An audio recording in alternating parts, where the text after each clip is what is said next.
film about prophecies and predictions. Prophecies are said to be the likely outcome of events or causes that have been set in motion unless human beings make course corrections. They are still alterable. A prophecy is something which is, to some degree or other, still alterable. Predictions, they say, are events that are carved in stone. They're just ironclad and they cannot be changed. What are those? They're generally things of a more cosmic nature, like the movement of planetary bodies or extraplanetary bodies, or even earthquakes or volcanoes that aren't directly connected to human activity. And they can be another thing. They can be a prophecy that has gone past the point of no return.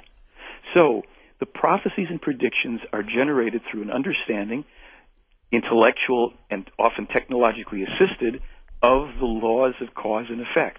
We have prophets all over our world. We have weathermen and architects, flight engineers and astronomers. We've got people that calculate financial markets. All the people that are the prophets in our world are making projections to varying degrees of accuracy and success. Some of them we don't allow much of a tolerance. We don't want a structural engineer or an aeronautical engineer to crunch figures and design something and it doesn't work because we'll be flying on it. And we don't want a pilot to not be able to understand all that he's been taught and how the information he has helps him to get us somewhere and he doesn't know what to do with it. Well, give me a laundry list of what prophecies that Meier has relayed through them. All righty. Well, let's see here. There's a lot to cover. Where to start? Well, let me do it this way. When Meier was only, what was it? I think he was 14 years of age in 1951, and this is freely accessible on my website. I'll give you just some of the highlights or lowlights of some of the things. First of all, this was composed in a long letter that one of his teachers helped him with, and 3,000 copies were sent around the earth to the various governments as well as to different organizations, etc., but he didn't receive any responses. And in here, in various places, for instance, I think it's I actually have a list here. In number 21, he speaks about the destruction of the ozone layer and the increasing storms.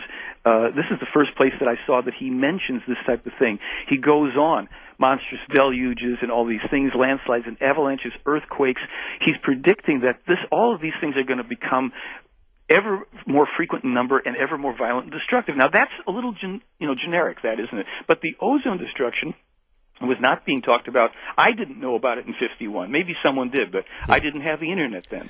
He speaks about unnatural climate change that is going to affect the world very detrimentally. Al Gore, you've been beaten to the punch. But it's not a matter of taking any joy in that. It's just that this was published 57 years ago. He's spoken about massive weight of structures like cities and villages and dams, how they adversely affect the tectonic structure, giving rise to volcanic activity, and how this is all interconnected, and more earthquake activity as well, and that it's going to start to be exacerbated, especially where there are volcanoes that are connected together worldwide, i.e., the Ring of Fire. He also is the first person this long ago that I know of to speak about the problem that you can loosely translate as illegal immigration. In a non-racist or offensive way, he describes, and we describe it in the film, there are mechanics to things in life. He described something about two conflicts centered on Iraq. Right? That's in the 1958 prophecies as well. Yes. And the second one sounds like it's really bad news, could be still on the horizon. Well, no, let me tell you, let me just finish with a couple highlights of 51, because he refers to televisions, which will belong to every family, and the computer, and that they will become the most important sources of information linking people up, and for advertising, etc. He's things like, music problems, well, I'm jumping around. New epidemics from animals to people. Let's remember that in this case, in this theory, the AIDS connection came from the ring-tailed monkeys and was not created in a laboratory, as a lot of people want to assume. He, in 58, you're talking about when he talks first in this one paragraph about the Soviet Union being dissolved no later than 91, East Germany being reunified, and then he says an Iraq war will be led through the U.S., through their country's president. He goes on to say that there will be a second Iraq war under the leadership of a president who will be the son of a former president, and that war will lead to an unbelievable disaster. That is the war that we have right now. I mean, I only know of 2 Iraq wars and 2 presidents that are connected as father and son. He speaks in 58 of worldwide terrorism. He speaks, he gives the dates of the coming moon rocket launches by the Soviet Union and the U.S., and he, in there, probably to the delight of some conspiracy theorists, says while there were 5 genuine U.S. moon launches and landings, the first one was a hoax. In a later translation, it is described that that was accomplished with the help of Wernher von Braun and, of all people, Walt Disney, that Wernher von Braun's right-hand man, Ernst Stuhlinger, was actually taken up on board a craft where Meier and Semyaze, one of his contactors, read this guy the Riot Act and blew his mind, and he begged them to not reveal his complicity in this and not say anything until after he died. And Meier thought the guy was dead, but he's actually still alive in his 90s. So that's the thing. I mean, in this particular document, and that's the 1958 one, he names AIDS and cell phones and genetic manipulations and cloning of humans and animals. I mean, this has now been coming into the news in the past few years.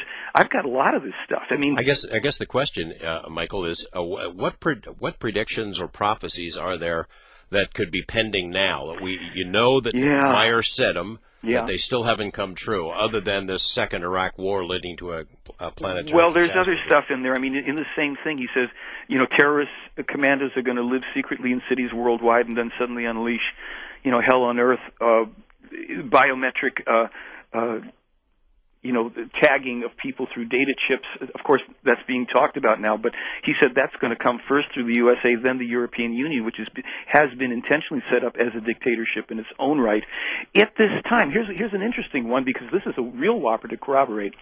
In the same article, number 46, he talks about the discovery of what he calls new solar satellites that are far outside of the orbit of Pluto that will first be discovered after the turn of the millennium.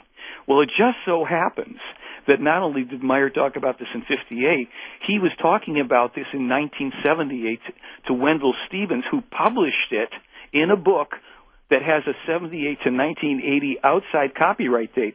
That's called a slam dunk. It's in there. And those satellites, those moons, or, suspected planets or pseudo-planets beyond Pluto were only discovered in the past couple of years. This is here. I've got the book. We even sell Wendell's little CD that's got the information in there. People can look at it for themselves. Is there anything, does Meier ever say anything about these visitors, these ETs, revealing themselves, coming down to reveal themselves on a wide-scale basis? Yes, they're not going to do it. Here's what's happened. They had 3 bases on the planet, physical bases. One was in Switzerland. One, I think, was in China. And one is somewhere in the middle of the U.S., I believe underground or in mountains somewhere. They will no longer be found, or never be found, I should say, because the ETs, the Plejaren people, are no longer based here at all. They do maintain a craft with a couple of people that circle the planet and are monitoring all the time, and they have little monitoring crafts that absorb information and what have you for, processing. And Meier is visited still on a fairly regular basis by one or more of them.